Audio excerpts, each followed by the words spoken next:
অনেকেই আছো যারা কচু শাক খেতে চাও না বা পছন্দ করো না, কিন্তু তোমরা কচু শাকের উপকারিতা সম্পর্কে জানলে অবাক হয়ে যাবে। আজকে আমি তোমাদেরকে কচু শাকের উপকারিতা সম্পর্কে বিস্তারিত ভাবে বলবো, তো ভিডিওটি না টেনে লাস্ট পর্যন্ত দেখতে থাকো। আর ভিডিওটি ভালো লাগলে অবশ্যই লাইক কমেন্ট শেয়ারের পাশাপাশি চ্যানেলটি সাবস্ক্রাইব করে দিও। তো বেশি দেরি করবো না, ভিডিওটি শুরু করা যাক। হ্যালো গাইস, কি অবস্থা সবার? আশা করি সবাই অনেক অনেক ভালো আছো। তোমাদের সবাইকে স্বাগত জানাচ্ছি আজকে নতুন এই ভিডিও। আজকে আমি রান্না করব কচু শাক, সঙ্গে কচু শাকের উপকারিতা সম্পর্কে তোমাদেরকে জানাবো। প্রথমে আমি এখানে কিছু কচু শাক নিয়ে নিলাম, তারপর কচু শাকগুলোকে আমি সুন্দরভাবে কেটে নিব। আর এই কচু শাকগুলো কিন্তু আমি বাজার থেকে কিনে আনি। আমার বাসার আশেপাশে অনেক কচু শাক ছিল, সেখান থেকেই তুলে নিয়ে এসেছি। আমি কিন্তু আগে একদমই কচু শাক পছন্দ করতাম না, কিন্তু কচু শাকের উপকারিতা সম্পর্কে জানার পর আমি তো এর ফ্যান হয়ে গেছি। তোমরা জানলে অবাক হবে, প্রতি 100 গ্রাম কচু শাকে 3.9 গ্রাম প্রোটিন, 6.8 গ্রাম শর্করা, 15 গ্রাম চর্বি, 227 মিলিগ্রাম ক্যালসিয়াম, 10 মিলিগ্রাম আয়রন ও 56 মিলিগ্রাম খাদ্য শক্তি আছে। এবং কচু শাকে আছে প্রচুর পরিমাণে ভিটামিন এ, যা আমাদের রাতকানা রোগ প্রতিরোধে সহায়তা করে। কচু শাক খেলে রক্ত পরিষ্কার হয় এবং রক্ত উৎপাদনেও কচু শাক সহায়তা করে। তাই যাদের রক্তশূন্যতা আছে তারা অবশ্যই নিয়মিত কচু শাক খাবেন। তো যাই হোক, অনেক কথা বলতে বলতে আমি কচু শাকটা কেটে ভালোভাবে ধুয়ে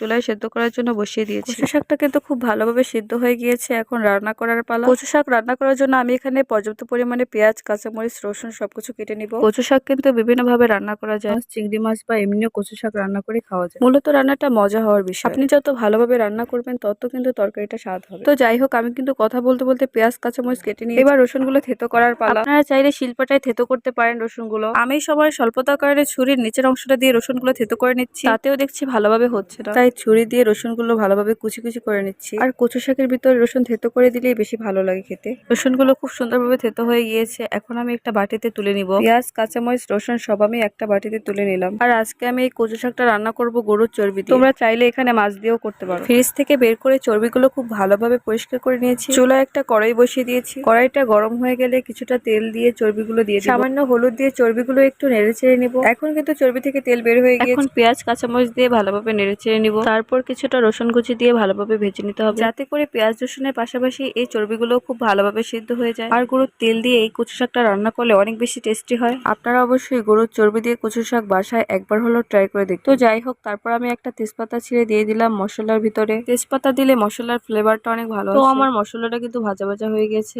এখন আমি সিদ্ধ করা কচু শাকগুলো অল্প অল্প করে দিয়ে দিব। সবগুলো কচু শাক কিন্তু আমি দিয়ে দিয়েছি। এখন মশলার সাথে খুব ভালোভাবে মেশাতে হবে, খুন্তি দিয়ে খুব ভালোভাবে নেড়ে চেড়ে নিচ্ছি। বেশ কিছুক্ষণ কষানোর পর আমি কচু শাকের উপরে পর্যাপ্ত পরিমাণে লবণ দিয়ে দিব। যদিও আমি কচু শাক সিদ্ধ করার সময় কিছুটা লবণ দিয়ে দিয়েছিলাম, তারপরও আবার কিছুটা দিয়ে দিচ্ছি। আপনারাও আপনাদের পরিমাণ মতো লবণ দিয়ে দিন। এরপর আমি কচু শাকের উপর 2-3টা দারচিনি দিয়ে দিচ্ছি। আপনারা চাইলে এটা স্কিপ করতে পারেন, আমার কাছে দারচিনি দিলে ভালো লাগে তাই দিলাম। অনেকক্ষণ কচু শাকটা কষানোর পর এখন আমি একটা ঢাকনা দিয়ে দিব। কিছুক্ষণ পর ঢাকনাটা তুললাম, দেখতেই পাচ্ছেন কত সুন্দরভাবে ভাজা ভাজা হয়ে গিয়েছে কচু শাকটা, একটা আঠালো টাইপের হয়ে গিয়েছে। কচু শাকে কিন্তু প্রচুর পরিমাণে আঁশ থাকে, যা আমাদের খাবার হজমে সাহায্য করে, মেদ ভুঁড়ি কমাতে সাহায্য করে। তাই যারা ওজন কমাতে চান তারা কিন্তু কচু শাক খেতে পারেন। আর এইদিকে আমার এত কথা বলতে গিয়ে কচু শাকটা কিন্তু হয়ে গিয়েছে, এখন পরিবেশন করার পালা। একটা প্লেটে কচু শাকটা নামিয়ে নিব। গরম গরম ভাতের সাথে এই কচু শাকটা খেতে কিন্তু অনেক বেশি ভালো লাগে। আপনারা অবশ্যই এই বাসায় এই কচু শাক ভর্তাটা একবার হলেও ট্রাই করে দেখবেন। আশা করি সবার অনেক অনেক ভালো লাগবে এই রেসিপিটা। যদি ভালো লেগে থাকে অবশ্যই ভিডিওতে একটা লাইক করে দিন। নেক্সট ভিডিওতে দেখা হবে সবাই, সেই পর্যন্ত ভালো থাকবেন। আল্লাহ হাফিজ।